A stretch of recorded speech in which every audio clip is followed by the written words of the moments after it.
kita harus kreatif dan inovatif. Iya. Ketika orang lain misalnya bikin, ya kayak contoh nih masker gitu ya. Iya.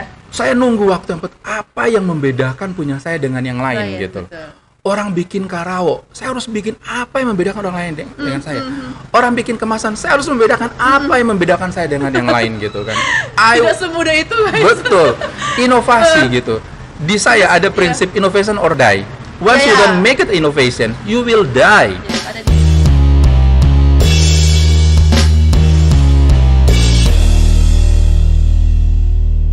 Assalamualaikum warahmatullahi wabarakatuh.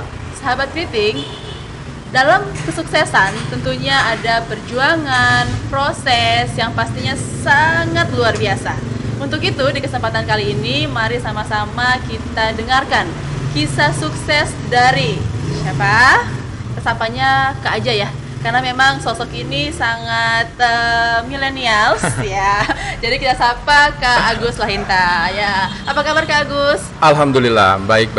Workoutnya tiap hari ya, rutin banget. Iya, soalnya kan tiap hari di rumah, kalau kita nggak imbangi dengan olahraga, takutnya melar. Aku selalu ngikutin tuh workout-workoutnya, wah Oke. keren banget ya. Jadi Kak Agus, bener apa hoax sih sebenarnya bahwa seorang Agus Lahinta itu nggak punya basic tentang fashion? Oh, itu benar. Benar ya? Benar banget. Terus why you choose fashion as your business?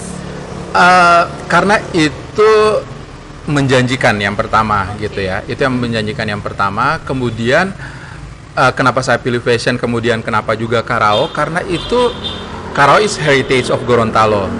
Karao adalah kain sulaman Gorontalo yang berpuluh-puluh tahun biasa-biasa aja gitu loh.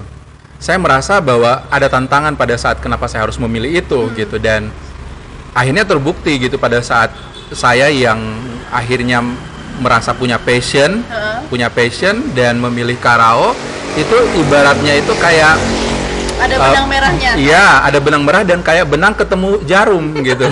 Jadi langsung masuk dan masuk jadi ya. dan akhirnya saya menjahit kain itu. Tapi itu dijahit sendiri Oh atau no, gimana ya? jangan dong gitu ya. Oke. Jadi kalau seandainya yang saya kenal nih ya bahwa Aha. seorang Agus Lahinta dari 2017 itu Aha. udah go internasional untuk mengenalkan Karao itu sendiri. Is Oke. it true? Itu benar karena saya didukung oleh Bank Indonesia Oke, jadi dan doa dari seluruh rakyat Gorontalo. jadi itu gimana ceritanya sampai go internasional? Sebenarnya saya yakin dan percaya ini adalah jalan Tuhan. Itu Iya, yang nggak ada pertama. yang kebetulan ya. Betul, nothing impossible in our life. Yang kedua adalah pada saat itu memang saya bersyukur pada tahun 2017 awal gitu saya bertemu dengan Bank Indonesia dan pada saat itu mereka salah satu mensponsori saya untuk tampil di di ajang Indonesia Fashion Week Oke, 2017. Waktu itu juga saya didukung oleh pemerintah Provinsi Gorontalo. Setelah balik dari Indonesia Fashion Week, disitulah saya mendapat tawaran dari Bank Indonesia.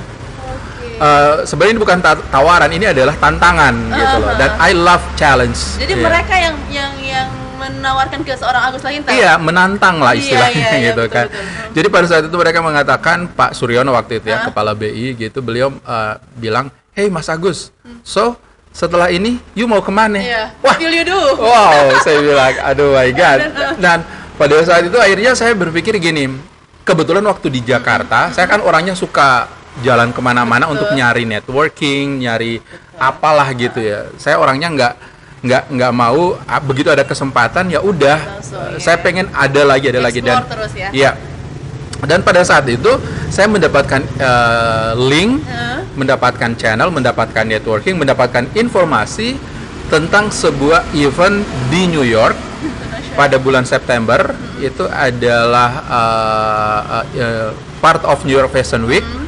Terus saya mencoba untuk nanya, kira-kira Karao boleh nggak sih masuk di event tersebut?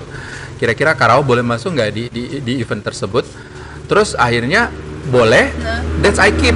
Iya, Ya iya. kan? Pada saat ada tantangan itu, saya bilang gini, ada sih Pak, tapi kayaknya di Amerika. Wah, Saya bilang. Dan akhirnya pada saat tantang itu lagi tuh. Pak Suryono pada saat itu bilang, ini menarik Mas Agus, Iya. kita pikirkan ya. Sudah, oke. Saya waktu itu jujur nggak terlalu berharap lebih Betul, gitu ya, betul. karena this is America man Betul, gitu kan. betul. duitnya besar banget Betul. gitu ke sana. Dan mungkin itu bisa jadi first time ya buat pengrajin karaoke, maksudnya usaha bisnis. Betul, betul. yang Nah, fokus ke tapi karaoke. saya bersyukur banget pada saat itu kenapa I didn't waiting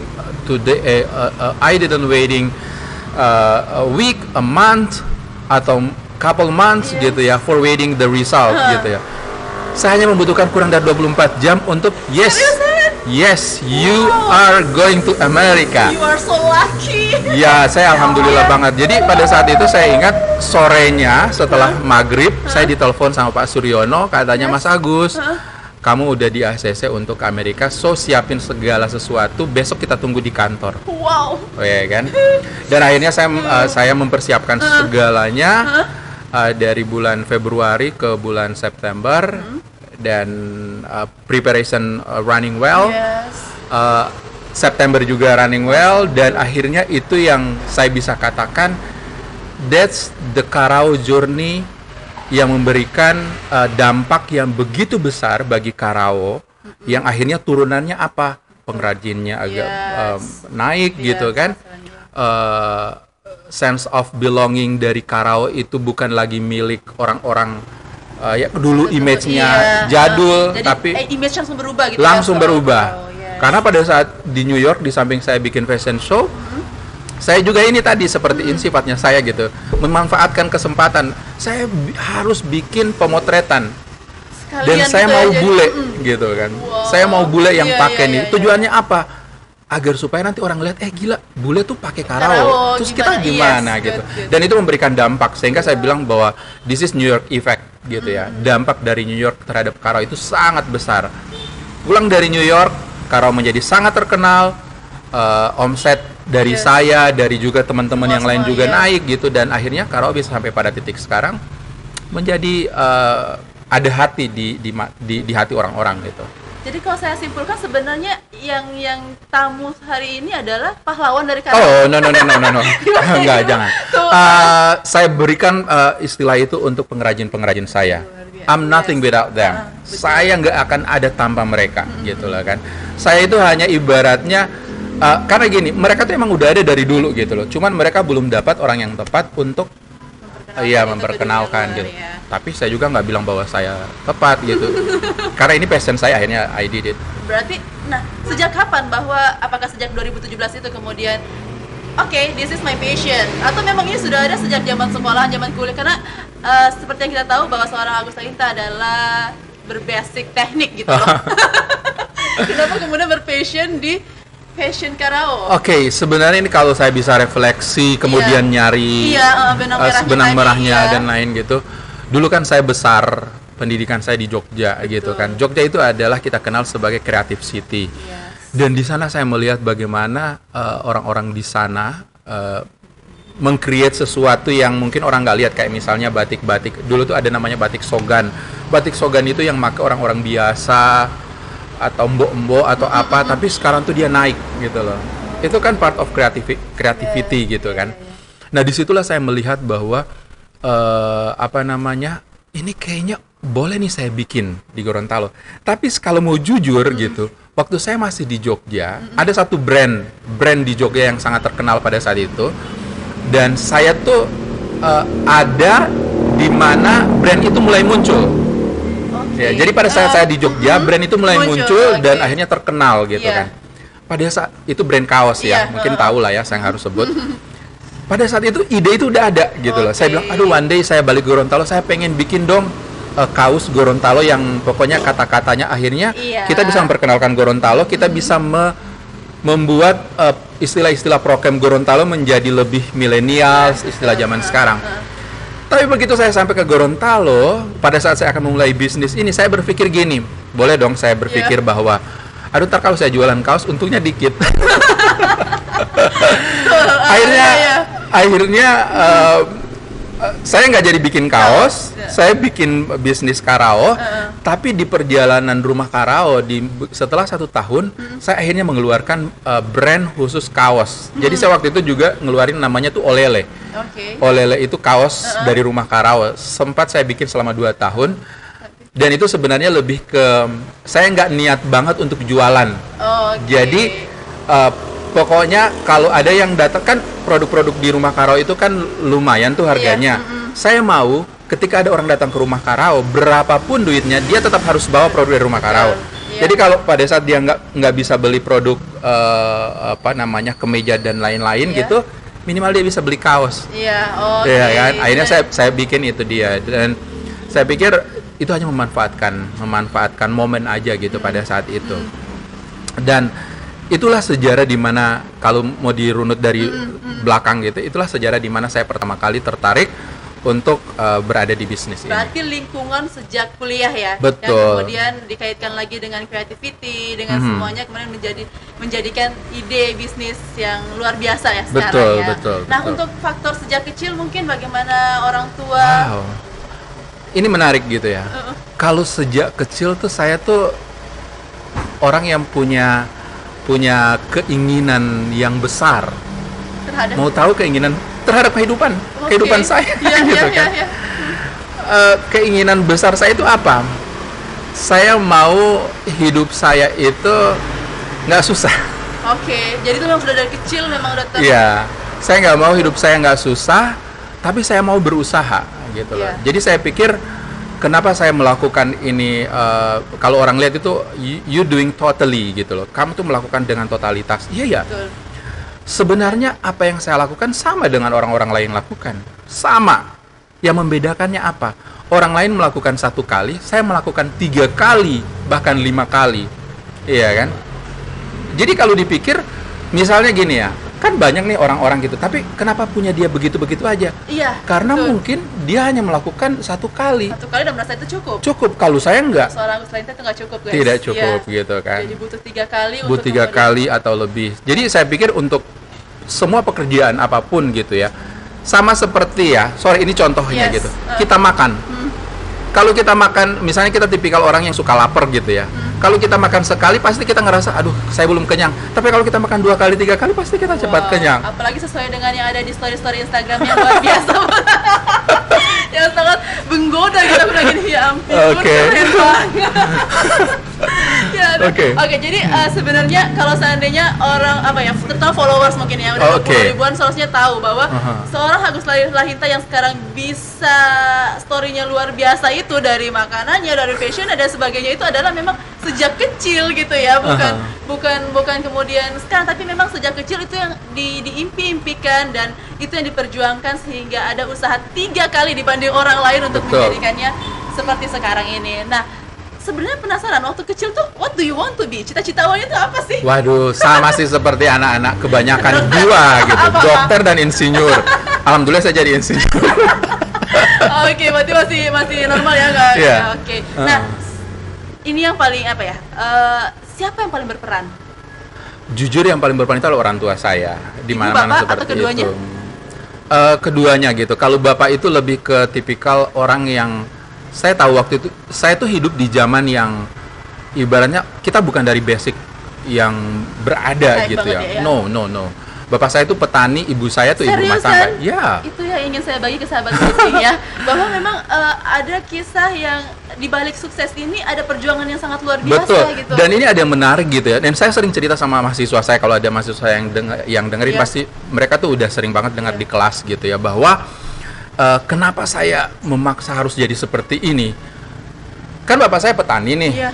Jadi saya tuh ingat banget gitu. Kalau saya sekolah siang, jam 10 itu adalah jam 9, jam 10 itu jadwal saya ngantar makanan di sawah. Di sawah? Yes. Dan satu waktu, saya waktu itu ngantar makanan di sawah dan lagi musim tanam nih. So you can imagine pada saat musim tanam tuh pematangnya itu kan penuh lumpur dan lain-lain gitu. Dan saya jalanlah di atas lumpur itu. And you know what? Saya tuh tergelincir di situ. Alhamdulillah pada saat tergelincir tuh rantangnya itu saya angkat gini, jadi dia nggak jatuh dan lain-lain. Tapi pada saat itu saya berpikir gini, man, you harus belajar yang giat, you harus sekolah yang tinggi, jangan sampai you balik ke sini gitu loh. So itu adalah part of my previous life yang merubah paradigma saya untuk ke depan, bahwa saya harus sekolah tinggi nih. Saya harus sekolah yang benar. Dan alhamdulillah saya dikaruniai oleh orang tua saya yang saya tahu orang tua saya nggak berada banget gitu loh. Tapi orang tua saya itu sangat memahami keinginan anaknya. Bahkan saya memutuskan waktu itu sekolah. Di saat teman-teman saya itu dia akan kuliah di Gorontalo lah atau di Manado, paling jauh Makassar. Saya bilang, "Pak, sorry, saya tidak akan kuliah di situ." "Lu mau kuliah di mana?" "Saya mau kuliah di Jogja." Wow. Pada saat itu saya tahu Jogja ini mahal gitu. Tapi orang tua saya itu tipikal orang yang selalu menuruti keinginan anaknya, whatever happen, entah dia nyari duit dari mana, yang penting ya dulu. Dan saya baru tahu cerita pada saat dulu bagaimana perjuangan dan lain-lain gitu ya. Tapi akhirnya saya memberikan suatu privilege bagi mereka bahwa akhirnya mereka bangga gitu loh. Dan seperti sekarang gitu kan. Jadi sejarah masa lalu itu yang akhirnya membuat saya untuk membulatkan tekad, saya harus bisa, minimal saya bisa menyenangkan diri saya, yang kemudian dia akan spread up ke orang-orang yang di lingkungan saya, orang tua, keluarga, saudara, dan lain-lain. That's my philosophy of life. Yes. Jadi sahabat kritik udah tahu bahwa seorang Agus Lalinta nggak kaya sejak lahir ya. Oh no. Ini kayak memang sultan dari lahir kayak gitu. Jadi enggak, gitu. karena memang ada usaha ya. Betul. Dan doa dari orang tua tentunya. Betul. Nah, untuk sukses sendiri, mungkin Kak Agus bisa bagi ke sahabat kritik gimana sih intinya kalau mau sukses tuh apa? Sebenarnya gini, saya tuh pernah bikin ada 5 sukses menurut saya. Oke. Dan sebenarnya ini berawal dari pada saat satu seminar, ada yang nanya, tolong dong bagi 5 tips sukses menurut Pak Agus. Dan sebenarnya itu saya nggak pernah bikin. Pada saat ada pertanyaan itu, saya mulai oret-oret, dan begitu saya review, this is part of my journey gitu ya. Sukses menurut saya yang pertama adalah kita harus bermimpi. Iya kan? Jangan takut untuk bermimpi. Jangan takut untuk bermimpi. Yang ditakutkan itu, you bermimpi kemudian you nggak bangun. Is that guys? So, bermimpi, wake up and catch your dream. Do it the dream, gitu ya. Dan itu yang saya lakukan, ya kan? Saya dulu bermimpi waktu jatuh di pematang sawah. Oh, saya nggak mau kayak gini. Saya harus sekolah. Saya harus apa gitu kan? Walaupun saya nggak pinter-pinter banget ya. Pokoknya saya harus apa? Kemudian yang kedua apa? Do it itu means do it gitu ya, lakukan gitu. Lakukannya apa? Jangan setengah-setengah. Seperti yang saya bilang tadi, ketika orang lain melakukan 1 kali, you kalau boleh 2-3 kali atau lebih gitu kan. So that I did it gitu kan. Yang ketiga yang saya lakukan apa? Adalah kita harus profesional, ya kan. Ketika you melakukan sesuatu, orang jangan lain, iya, orang lain cuman, ya udah yang penting udah jadi. No. Sehingga itu image yang sering terjadi. Kalau saya yang bikin itu benar-benar total gitu kan. Karena saya pengen membuat sesuatu yang benar-benar profesional, ya kan? Kemudian yang ketiga, kita harus kreatif dan inovatif. Ketika orang lain misalnya bikin, ya kayak contoh nih masker gitu ya. Saya nunggu waktu yang apa yang membedakan punya saya dengan yang lain gitu. Betul. Orang bikin karawo, saya harus bikin apa yang membedakan orang lain dengan saya. Orang bikin kemasan, saya harus membedakan apa yang membedakan saya dengan yang lain gitu kan. Tidak semudah itu guys. Betul, inovasi gitu. Di saya ada prinsip innovation or die. Once you don't make it innovation, you will die. Yes, ada di bio. Iya kan. Inovasi gitu, itu sangat penting sekali. Dan yang kelima adalah positive thinking. Positive thinking kemana? Yang pertama kepada Tuhan. Yang kedua kepada orang-orang yang ada di dekat kita. Bahkan itu musuh kita. Bahkan itu musuh kita. Itu urusan mereka mau marah kita. Tapi kita positive thinking ke mereka gitu. Apa tujuan positive thinking ini? Kalau sama Tuhan gitu. Kenapa saya selalu berpositive thinking sama Tuhan?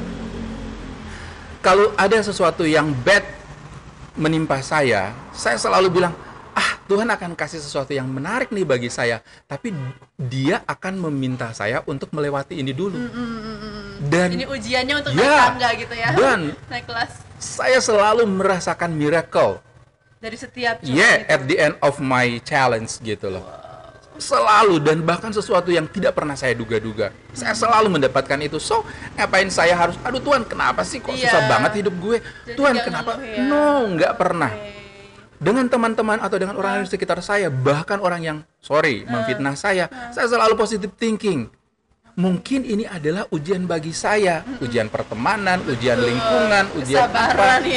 Dan ternyata apa? Pada saat saya menjalani proses baik bisnis saya, baik hidup saya, kan kita itu tuh nggak jalan lurus terus, nggak jalan dari kota ke Suwawa lurus gitu kan.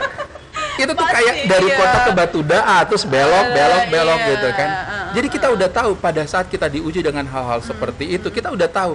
Oh, ntar di sana lo ada orang yang akan ngacangin lo. Jadi belok kiri. Oh ya, udah, kita udah tahu gitu. Udah siap gitu Betul. ya dengan itu. Dan ya itu tadi, karena saya selalu positive thinking, maka apapun yang terjadi, orang yang ngapain ke saya selalu bilang thank you come to my life, dan ini akan menjadi sarana bagi saya untuk belajar.